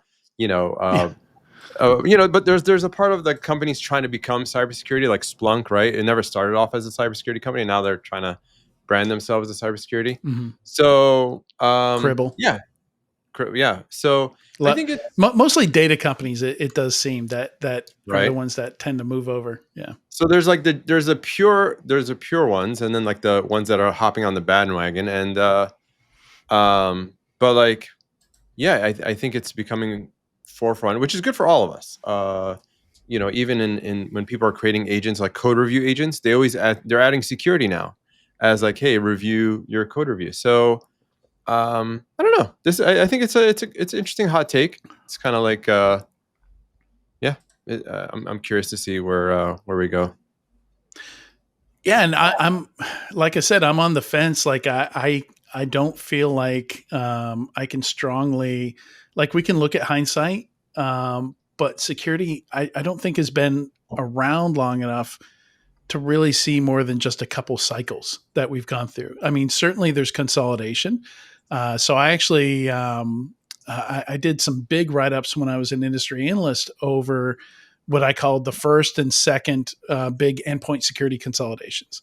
Because at one point in time, there was just antivirus, right? And if you wanted a host firewall, Windows didn't come with a firewall. Mac didn't come with a firewall. You had to buy a product that would provide a host firewall for you. You had to buy VPN clients, right? Mm-hmm. Linux is the exception here. It had all this stuff built in, the open source versions. But yeah, for us to get what we called EPP, endpoint protection platforms, there was a ton of consolidation between like 2004 and 2009. And that resulted in McAfee and Symantec being kind of the big dogs there with a bunch of other ones right behind them, the Trend Micros, the Sophos, not even Sophos back then. I don't think, but, so what is he trying to say? Sorry to cut you off. What is he trying to say in at stage 4? What does that look like? He's just saying there's just going to be like monopolies of cybersecurity companies? He's arguing that at the end of this, there would be like 70, like an AWS, GCP, and Azure are going to, he's basically saying the top handful of companies are going to own 70 to 90% of the market. And I think if you take the world right now in a vacuum, and there's not a lot of regulation and there's not a lot of antitrust enforcement, then yes, that may be true. I think that's part of why we have those things in place. And I don't know. I think that it depends on how long you're saying these cycles are going to last, right? So my favorite sticker I got this weekend said presidents are temporary, Wu-Tang is forever. But but I think if you consider that, regulations change, attitudes towards consolidation change. And I think if you look at younger buying cohorts that are coming up through the ranks, I don't think they're as in favor of super consolidated hyperscaler power and are more kind of in favor of a more fair market. So I really think I think a lot of times people look at economic models in a vacuum without considering how the cultural differences of the different buying cohorts moving through those economic models influence them. Like millennials are very much anti-billionaire, right? Like I feel like that's kind of, if you look at younger and younger generations, I don't know that they're going to tolerate consolidation amongst 3 people or 3 companies. And Gen Z is very anti-Clanker as well. Oh gosh, we're getting are we jumping to that? Because I want to make sure we cover this. I'm just teasing it. I think I'm lame. So I mean, if you think about it, some of the most substantive improvements in security have not come from security companies. I think they've come from they've ended up just being built in. Like my example from before, all the operating systems have host firewalls built in. They have IPsec, VPN clients, all these technologies that we use to secure these things. Application whitelisting is built into Windows. Like there's all these functions. Like maybe you don't use them all, but just having a host firewall with default deny by default on them was huge for security. Cloud has firewalls built in, available, all the security you need. Maybe we misconfigure the hell out of it. Yeah, they don't turn and we use it incorrectly, but that's no different than any security product. Like we use all those incorrectly as well. But is like you revenue see the what forcing function there, do you think? Like, is protecting a customer's lost revenue from security issues so yeah, they can spend it on the rest of your stuff? Like, what is the yeah. forcing function So that makes yeah, those security leaks? Snowflake is going to force MFA because of what happened, right? You Yeah. know, like Yeah, but it's so late.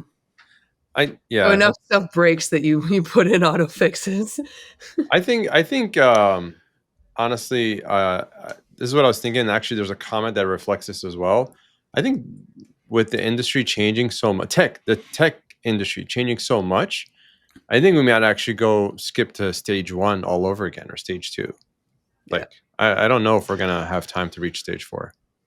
Yeah, I mean, look at mobile operating systems. Like, Yeah.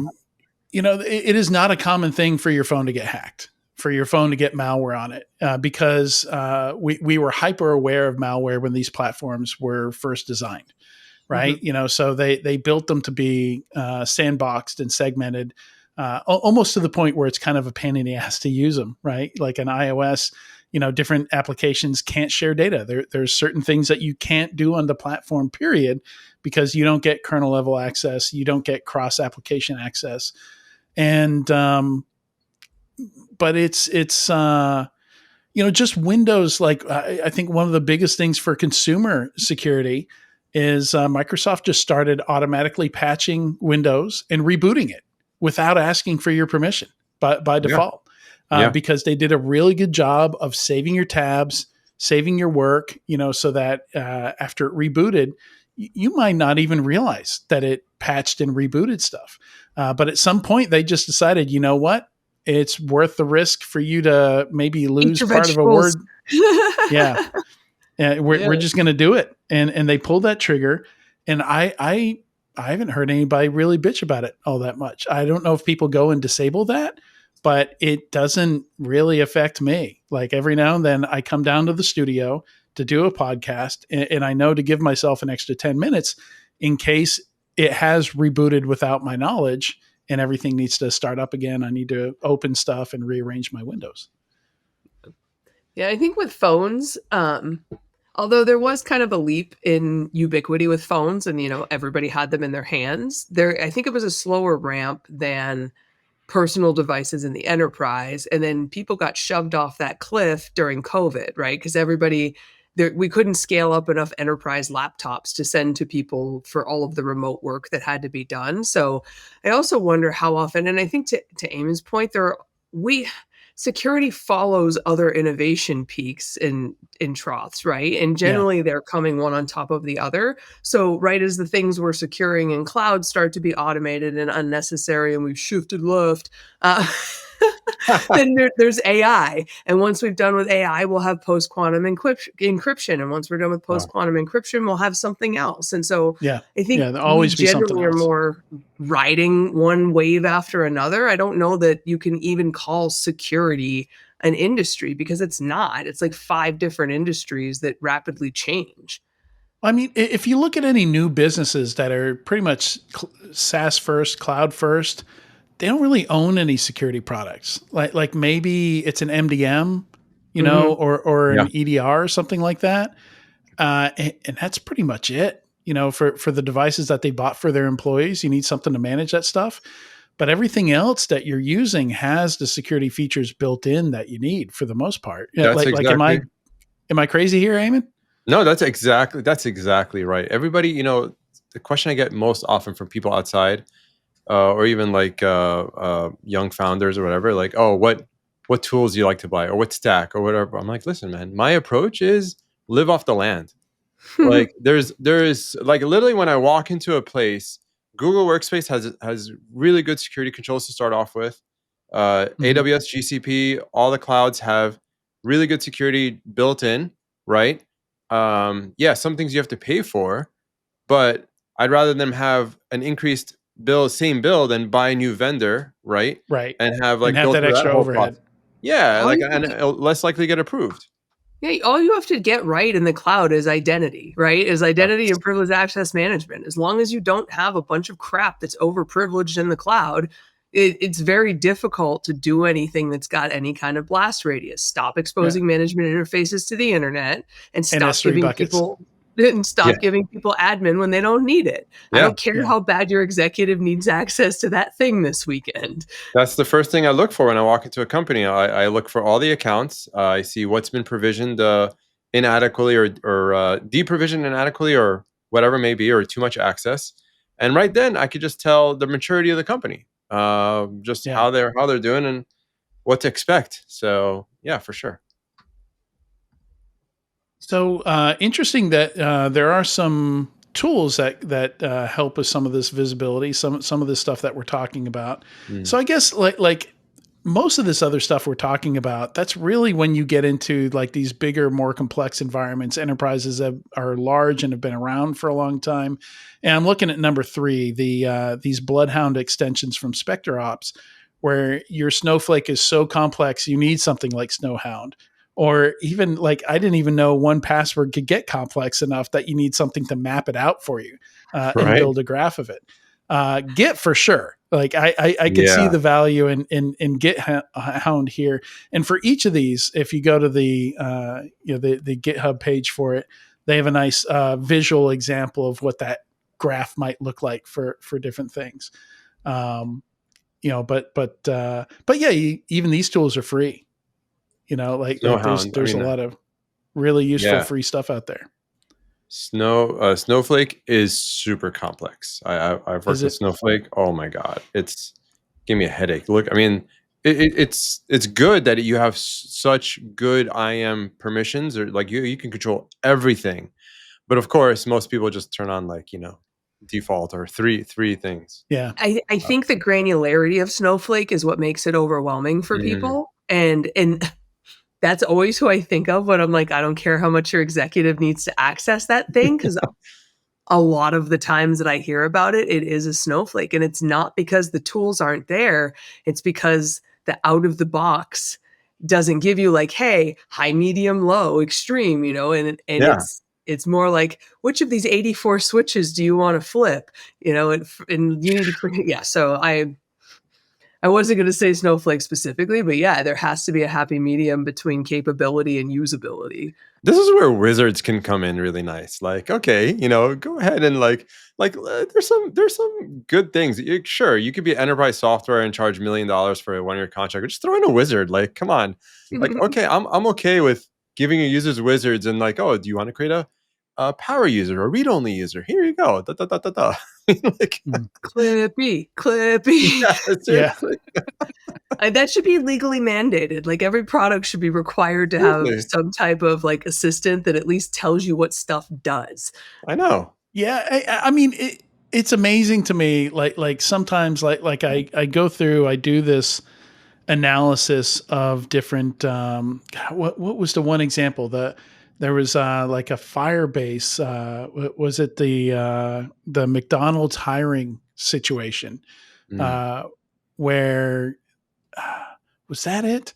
There was some case where somebody had left Firebase wide open, and somebody was saying, like, you have to really jump through some hoops to screw up this badly. Like there are like 17 checks you need. This isn't like Open S3 Bucket in 2010 where it was a checkbox and now it was public. Like there were warning messages they had to go through. There was, you shouldn't do this. This is a dumb idea that you had to ignore to get to the state. And it's amazing to me that, some of these products don't have like a clippy that pops up and says, you did something really dumb. We want to make sure you're fully aware of that. Yeah, and I think a lot, like I've accidentally copied stuff that was way misconfigured and overprivileged before, because if you don't really know what you're doing and you're like, oh, well, this does kind of the same thing. I mean, yeah, I'm a pretty ignorant cloud engineer. If nobody's picked that up yet. Less than 0.001% of customers choose to configure it this way. Are you sure you want to? Yeah. You've just become an outlier. We know of maybe not in a 490 good way. people who have been fired for this configuration. There you go. I would actually be the one that would keep people from doing stupid stuff. Like based on the access we shouldn't have to HR records. We should build this product. Yeah, I mean, literally, and this is something I ask people to incorporate in their products as part of product security. If you just sent an email to all admins when someone makes a stupid thing or makes something insecure, that would solve like 80% of problems. I would guess. Like just getting other people's eyes on it. Yeah. By the way, this just happened, right? Yeah. Like in Google Workspace, when someone adds a super user, a super admin, or anything like that, all super admins get an email, right? Yeah. So in every tool, hey vendors, everybody, security and not, like just add a notification for all admins and the billing account, whoever's paying the bill to, that when someone makes a stupid thing, it just sends a notification. Hey, this just happened. That's it. Like, how quick do people send those emails to spam though? Like you got to be careful that that's not sending you 100 emails a day, right? Well, I mean, if you're making 100 stupid things a day, I mean, that's a different thing. But the idea is like, in that kind of company, there's probably too many admins. So hopefully one of those admins has like a conscience and say, oh, that's not a good idea. Yeah. So this is where I have my red flag, yellow flag concept. And this is where I think security screws up in implementing this. Is like what you just said, Eamon, is a great idea. But the way somebody will screw that up is they'll say, oh, but also this change, we should send them an email. And this thing. No, not the yellow flags, just the red flags. The really bad stuff. Yeah. Exactly. Yeah, so it's a slippery slope where all of a sudden you're sending somebody 1,000 emails a day, or you're telling them that they have 250,000 critical vulnerabilities, and the whole system is trashed. That's fair. Yeah, don't do that. Yeah. Like, I really wish the tools for remediation are trash. So like Google Drive is a great example. Google Workplace, if you have over-permissioned files and folders and a bunch of user accounts, I actually spent a bunch of time at Black Hat asking people about how they would go about handling this issue for a CISO I know. And if you figure out that your employees have been sharing things publicly with the link feature on Google, there is really, really not a great way to claw that back with any level of efficiency, visibility. It is very much that's what SSPMs do. That was the last startup I worked for, Valent Security. You could set a policy on that, and you could say open to anyone with a link that haven't been accessed in 90 days, unshare those, and it would automatically unshare those. Should you have to buy a tool to do that? Like, that should be something that Google enables you to do by default. So the first problem, there's no requirement that tools provide remediation. So back all the way up. I'm sharing a file with somebody. How long do they need access to that file? What's the default time period to share that file with them? It should be 24 hours until I click something and change it. But right now, it's forever. Yeah. It's forever and forever, ever. Like, that should not be the default. So most of these files that I'm sharing with somebody, it's for the next meeting that's going to happen. And the moment that meeting is done, nobody cares about that anymore. It should be unshared. Yeah. Right. And it's really hard to convince enterprises that it's better for someone to have to reach out on like 0.005% of these that they actually needed. And then you re-enable access. But in the heat of the moment, when someone feels like they're under pressure and someone really needs to see a spreadsheet. Eamon built a tool for this. Yeah. I was trying to solve that actual problem, and it's not public, but I guess it is now. Thank you. Yeah. I was trying to solve this exact problem. I'm sorry? Out here doing Google Drive's work for them. I know. That was my exact frustration. I was in Google Workspace, and a client asked me to, help them figure this out. I'm like, why is Google Workspace, like, the reporting tool is so bad? And I found something online, just kind of updated it, modified it, and I'm still working on it. So I'll be adding new features soon. And I think I'll be making it into a SaaS tool, like a simple, low cost, $30 a month, like SaaS tool. You know what I mean? Let me know what you want, because I've literally been beating my face against this for a few weeks, and it's been driving me insane. Okay, you'll be my beta user. I'll be your first beta client. Please. Nice. Yeah.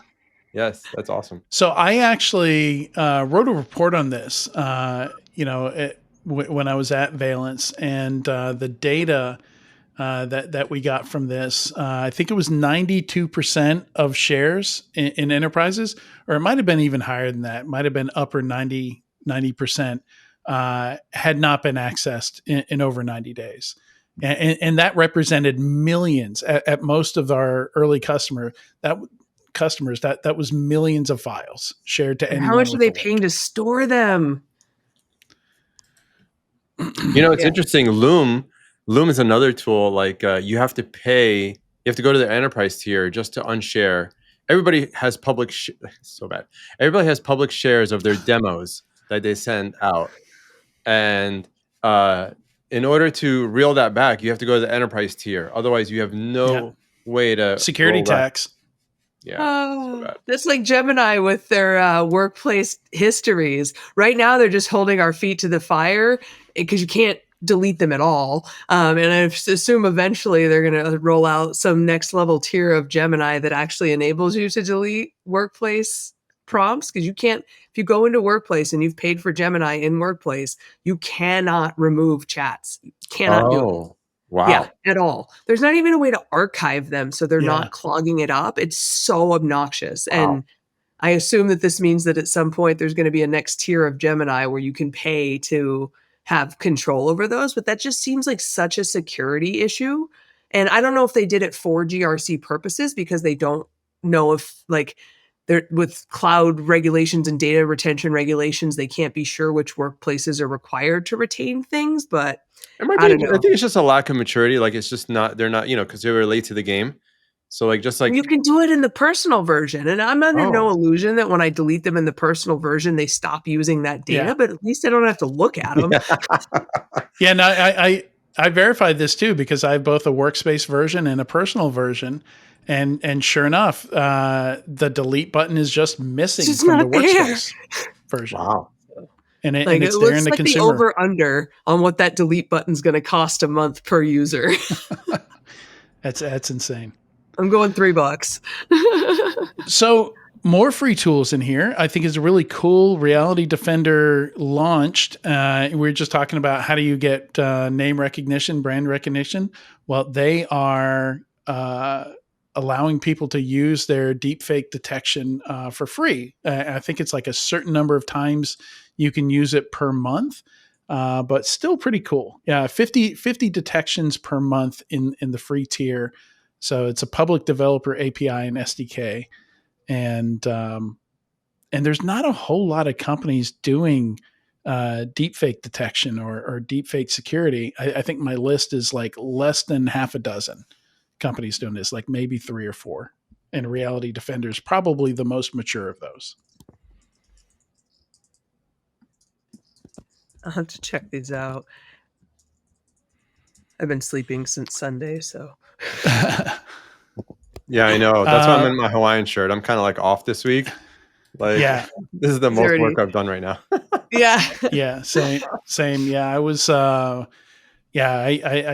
did do 2 webcasts this week. I had to leave the vacation place in the mountains and go find a coffee shop. But aside from that, this is the only work I've done this week. Tomorrow's going to be busy though, unfortunately. I'm going camping tomorrow, so nice. This man is doing it right. So more free tools. Clint Gibbler has a list, and I don't think he did a blog post of it. It's just on LinkedIn, but we've linked it here. That's story number 5. Link of he links 4 MCP security tools, and I'm planning to play around with some MCP stuff this weekend. So hopefully I get enough stuff running that I can try out some of these tools. Ooh, nice. I have a article for you to play with MCP stuff if you want, that I've been meaning to start doing. Yeah. And it looks like a mix, like 2 tools scan for configuration issues and vulnerabilities. And then the other 2 look like they do some kind of real time, kind of what the AI firewalls do, where they're actually looking at prompt information in real time, looking for abuse. again This with is prompts, such maybe. Yeah, this is where like a lot of focus should be in the next, Yeah. 6 to 12 months. Yeah. Well, and like I was But asking in the previous segment, when you reach out to an MCP server, you're listening and it reaches back with instructions. And so if you don't have some type of protection at that absolute first level to see yeah, what those instructions are and whether they're malicious, you're really exposing yourself to a lot of risk. So I think the best way I heard it put, and the executive who said this is going to kill me because I can't remember who it was because I did so many interviews at Black Hat. They said, MCP is going to be the new HTTP. It's just not going to be the new HTTPS. And we need to work on that and figure out what that looks like. And I think that is a pretty spot on. And I will make sure we go back and credit this to the appropriate person, because if you have to, there has to be some security layer at that very initial contact handshake. That's 100% right. It's basically, we're going to go through with MCPs, we're going to go through the same thing that we had to go with NPM module, like just any sort of modules, Docker Hub containers, chocolatey and brew and all these things, like just people just throwing things out there. API. Yeah. I mean, so people throwing all these like, plugins and whatnot out there and just downloading them and using them. Like, well, do we know there's any backdoors in there or anything like that? So It's a protocol. It must be safe. Oh yeah, of course, everybody's using Like it. if you can pip it, it's good. Yeah. But there's also the other side too, where vendors that are looking to add MCP onto their stack just don't know how to do it securely. Yeah. Right. So there's that side too. So it's just like containers in the early days, right? Exactly. Like Kubernetes like and stuff like that. It was a huge mess. There were a lot of ways to screw up and do it wrong. Yeah. Yep. All right, we got a few other items here before we wrap. CISA unveils an eviction strategies tool to aid incident response, and there's a lot to unpack there. So there's two things. There's Playbook-NG, a web application for next generation operations, also doesn't tell us very much, and then Counter, with a 7 instead of the T, a database of atomic post-compromise countermeasures mapped to adversary tactics, techniques, and procedures. And I was playing around with some of this, and basically you can put together an attack scenario and it'll detail, okay, here's the stuff you need to do, right? And you can take that attack scenario from different threat actors. It's basically just using stuff that is already in MITRE ATT&CK and MITRE DEFEND. And it's just enumerating this stuff for you and saying, okay, you need to have a detection for this, a detection for this, and a detection for this if you want to be able to deal with this kind of attack.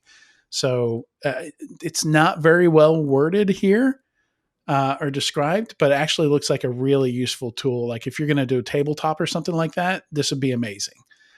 Because you can easily put together a bunch of scenarios that you want to drill. Like maybe these are the most common things in your particular vertical that your peers are getting hit with, and you just drill it super hard. And this helps you to focus on those things that you need to drill. Yeah, I think it's also kind of a check the box, because a lot of times when people do incident response, they get 99% of it right. And it's the one thing that they miss that you're like, oh, guess what? This is still sending traffic, even though you thought you shut this attack down. So it's a more comprehensive and kind of consolidated list of the combating all of the IOCs that you see and making sure that you've kind of rooted them out of all of the places we know that they like to hide after you do response.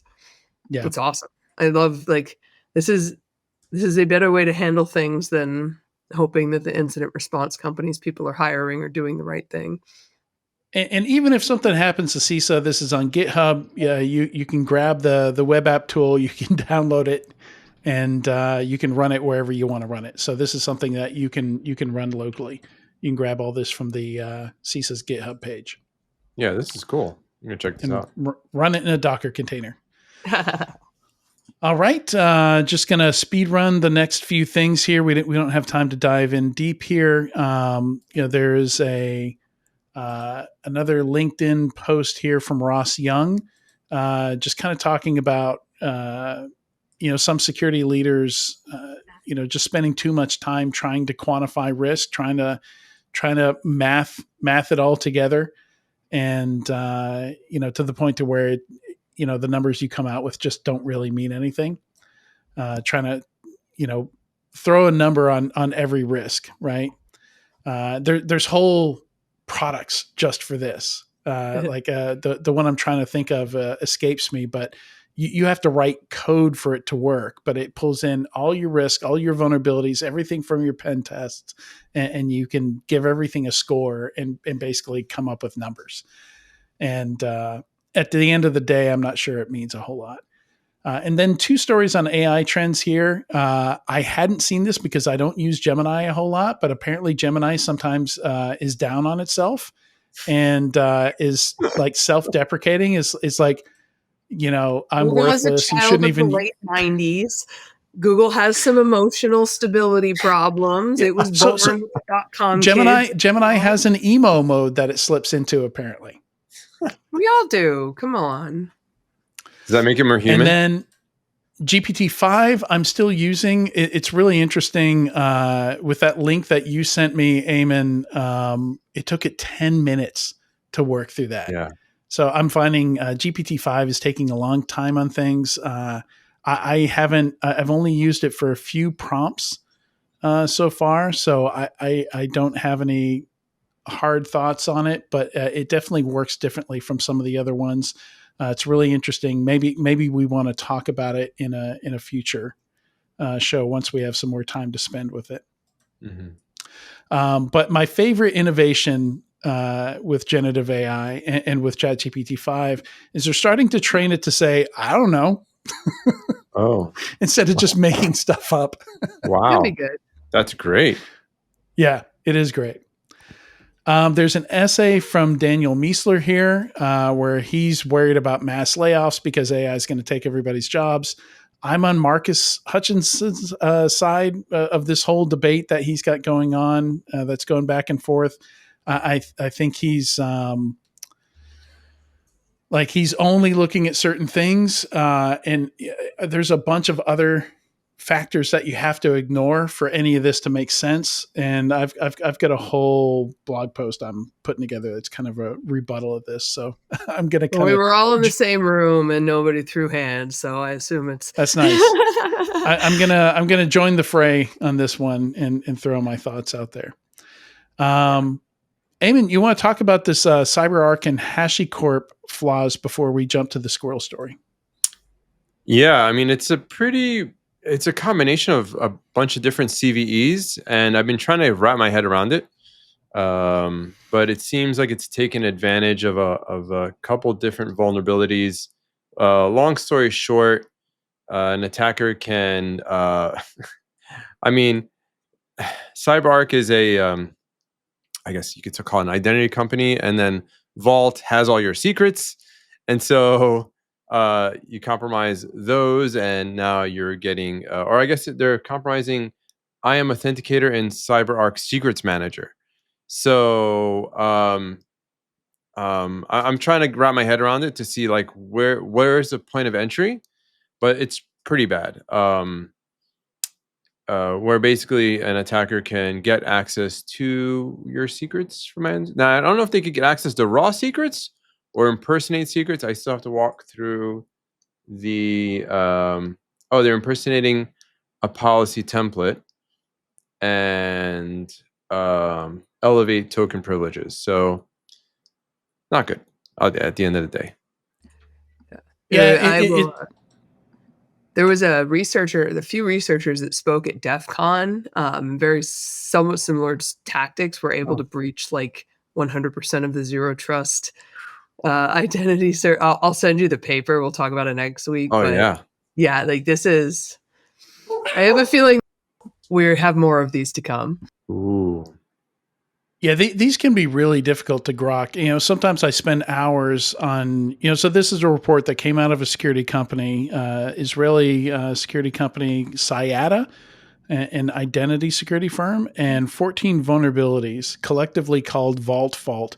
And anytime there's like a marketing campaign wrapped around vulnerabilities, it does kind of set off some eye rolls, some internal eye rolling. And sometimes I spend a few hours and I'm like, okay, like no attacker's ever going to use this because there's some crazy prerequisites, like you already have to have full control of the host or something like that. Mm-hmm. But they say at the bottom, I have not done those hours of work to try and recreate this and figure out how this works across 14 vulnerabilities. But they do say this exploit chain moved from unauthenticated access to full remote code execution without ever supplying a password token or AWS credentials.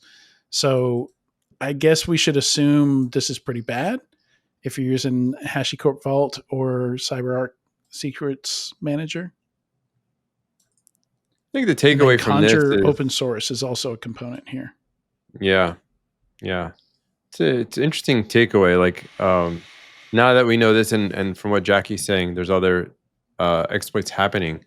What are we going to do about it as a defender, right? What things can we put in place to help reduce the blast radius, or at least notify us earlier than later? So we have to balance. There's an inherent trust that's being exploited between tools, and that is something that we need to start to figure out, because almost all of the recent large breaches is there's some type of inherent trust between two security tools that's exploited, so that only one of them needs to be compromised, and they have free reign, not just lateral movement within an organization, but lateral movement within security tools. Yeah. Yeah, and again, kind of goes back to what we were talking about. Like the more of these tools you add, the more complex things get, and maybe your security tools are the source of a lot of your security problems in some cases here. All right, my kids just got home, so we need to jump to your squirrel story, so I don't feel lame when we talk to them. So, yeah, it's fascinating. Apparently, some folks are not aware that I don't know to what extent millennials are included in this, but certainly Gen Z. My partner's kids stopped using Duolingo because they went all AI first, right? So they get really tied into politics and stuff like that, and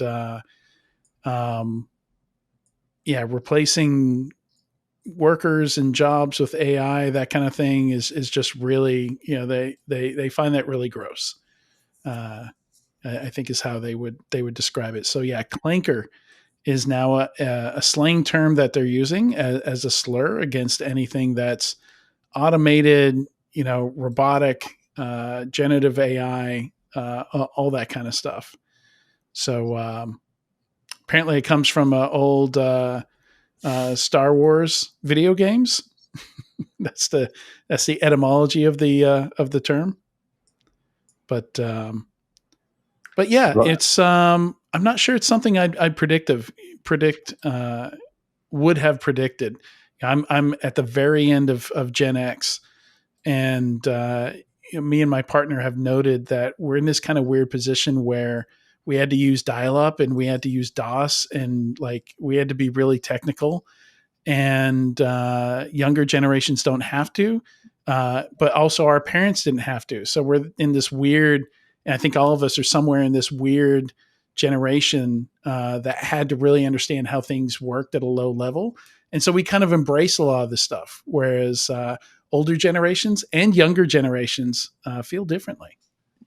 I feel like my parents felt the same way about cars, though. Like new features in cars, their own cars, and by the time I started driving, they were so complex and had so that's like, and the clankers thing, I think, is it's like, are you really surprised kids are rebelling against their parents? Like, even if it means rebelling against technology, they're like, I find it heartwarming. I'm curious what they're going to come out with people who are AI enthusiasts, right? Like, so now that they're attacking AI, and I love the reference of the Cylons in Battlestar Galactica as toasters. I love that show. So like, what about people using AI? I mean, I think Chrome jobs also. Right. Yeah. So like, I remember that. And I've noticed people that there are a few people that like don't use AI or have never used it out of ethical and a variety of reasons, environmental reasons, and that's fine. I don't know. I mean, I'm not gonna say anything publicly right now about it, but like it is interesting what the future is going to look like. And on the other side, they say people in the future are going to start worshiping AI, which is a very believable story. So it is. Yeah, there is sci-fi that has already covered all this. Yeah, They're exactly. it. Yay, great. On that note, yeah. I was having lunch with some friends. Not in security in Vegas, our annual meetup, and they always ask me all the tech questions, right? Oh, what about this? What about AI? I'm like, listen, man, all you need to do is just watch some sci-fi movies, and it's all there. It's all there. Yeah. Seriously, it's been covered pretty well there. Yeah, seriously. All right. Big thanks to Katie for joining us earlier. She couldn't make the news segment, so she dropped off a little early. And big thanks to Jackie and Eamon for joining me today. Thanks, guys. Thanks for having us. And also thanks for the last episode. I really enjoyed watching that. It was a lot of fun. Cool. I love the thumbnail that they chose. It's like us high-fiving. Yeah, the high five. That was so cool. That was great. Mess it up. That was a perfect awesome. choice. Yeah. Big thanks to everyone watching or listening to this week's episode of Enterprise Security Weekly. Next week, we'll be talking to Harish Peri about Okta's upcoming Octane conference, and we will be there doing live interviews throughout that conference. We will see you next week.